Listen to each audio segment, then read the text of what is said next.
6羽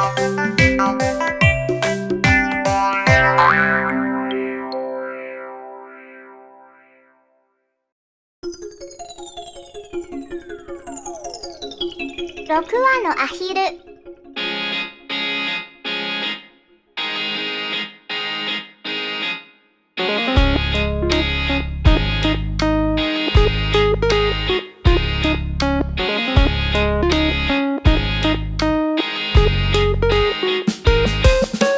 6羽のアヒルを知っていた。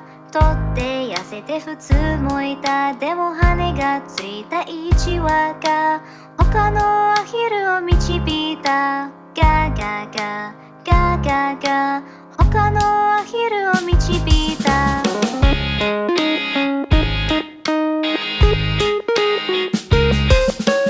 川まで歩いていた。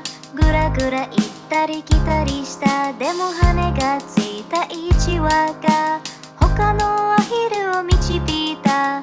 ガガガガガガ他のアヒルを導いた。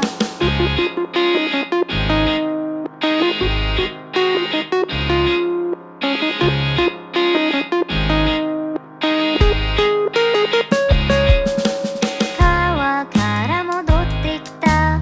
ぐらぐらぐらぐら歩いていた。でも羽がついた1羽が他のアヒルを導いた。ガガガガガガ